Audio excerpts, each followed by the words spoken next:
নমস্কার বন্ধুরা, বাংলা ও বাঙালি রান্নাঘরে আপনাদের সকলকে স্বাগত জানাই। আজকে বানাবো রেস্টুরেন্ট স্টাইলে হট গার্লিক চিকেন। খুবই টেস্টফুল একটি রেসিপি, একঘেয়ে চিকেনের থেকে একটু আলাদা। আর যারা এখনো চ্যানেলটা সাবস্ক্রাইব করছেন না, প্লিজ চ্যানেলটা সাবস্ক্রাইব করে দিন। এবার রেসিপিটা শুরু করছি।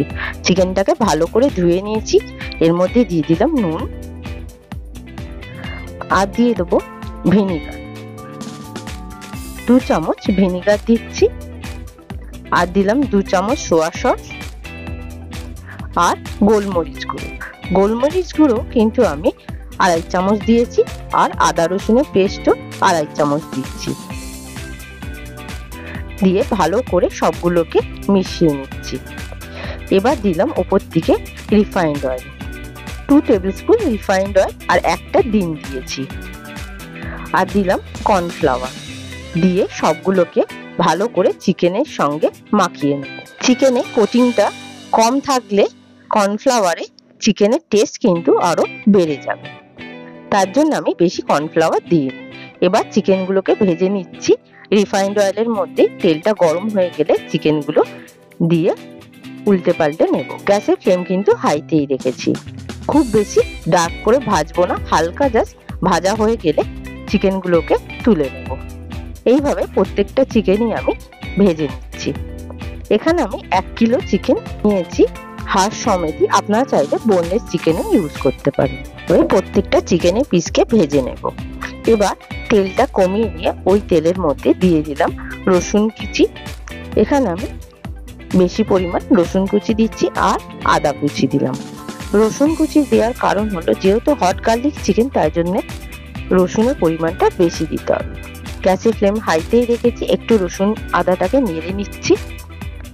হালকা নাড়ার পর এর মধ্যে দিয়ে দেবো এবার পেঁয়াজ কুচি। পেঁয়াজটাকে আমি কিউব আকারে ছোট করে কেটে নিয়েছি। পেঁয়াজটাকেও হালকা করে ভেজে নেব। আমি এখানে খুব বেশি ডিপ ফ্রাই করব না, তাহলে কিন্তু টেস্ট একদম নষ্ট হয়ে যাবে। হালকা জাস্ট নাড়বো। গ্যাসের ফ্লেম একদম হাইতেই রয়েছে। একটু পিঙ্ক কালার হয়ে গেলে এর মধ্যে দিয়ে দেবো ক্যাপসিকাম। ক্যাপসিকামটাকেও আমি ছোট ছোট করে কিউব আকারে কেটে নিয়েছি। এবার সবগুলোকে ভালো করে নেড়ে নিচ্ছি গ্যাসের ফ্লেম হাইতেই রেখে। একটু নাড়ার পরই এর মধ্যে দিয়ে দিলাম নুন। স্বাদ অনুসারে নুন দিচ্ছি, দিয়ে আবারও ভালো করে নেড়ে নেব। আর দিয়ে দেব গোলমরিচের গুঁড়ো। যেহেতু এটা হট গার্লিক বলে একটু লঙ্কার পরিমাণটা কিন্তু বেশি দিতে হবে। গোলমরিচ দিলাম, আর দিয়ে দেব এখানে আমি কাঁচা লঙ্কা কুচি। 2 চা চামচ কাঁচা লঙ্কা কুচি দিচ্ছি। আপনারা চাইলে ঝালটা আর একটু বেশিও রাখতে পারেন। সবগুলোকে একটু নেড়ে নিয়ে, খুব বেশি ভাজার দরকার নেই, জাস্ট একটু নাড়বো। নেড়ে এর মধ্যে এক এক করে সসগুলো অ্যাড করে দেবো। প্রথমে দিলাম আমি ভিনিগার, তারপর দিচ্ছি chilli sauce, red chilli sauce দিলাম, আর দিলাম সয়া সস, আর দিচ্ছি শেজওয়ান সস। শেজওয়ান সসটা কিন্তু আমি বাড়িতে তৈরি করেছি। এই রেসিপি জানতে হলে প্লিজ কমেন্ট বক্সে কমেন্ট করবেন, আমি নিশ্চয়ই একটা এর আলাদা করে ভিডিও বানাবো। এটাতে কিন্তু গার্লিক দেওয়া আছে, তার জন্য আমাকে আলাদা করে গার্লিক সস ইউজ করতে হচ্ছে না। ভালো করে সসগুলোকে মিশিয়ে নিয়ে একটু স্বাদ অনুসারে চিনি দিলাম। চিনিটা দিলে টেস্টের ব্যালেন্সটা বজায় থাকে। আর এবার ভেজে রাখা চিকেনগুলো দিয়ে ভালো করে একসাথে মিশিয়ে নেব।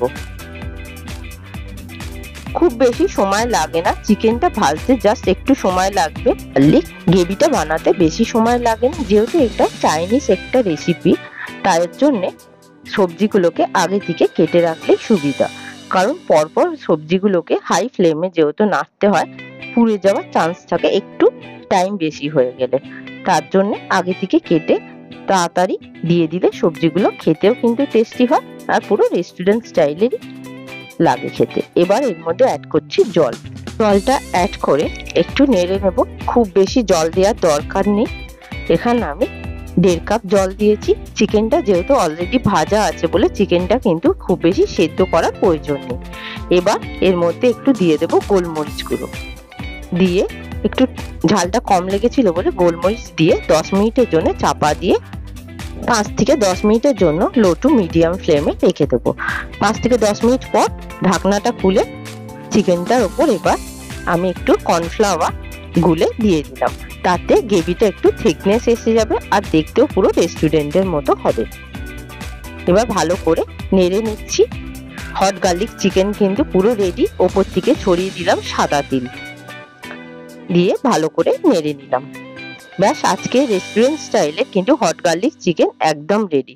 ভিডিওটা ভালো লাগলে একটা লাইক করে দেবেন আর তার সঙ্গে চ্যানেলটা সাবস্ক্রাইব করে বেল আইকনটা প্রেস করে দেবেন, যাতে আপনাদের কাছে সময় মতো নতুন ভিডিও নোটিফিকেশন পৌঁছে যায়। Thank you for watching.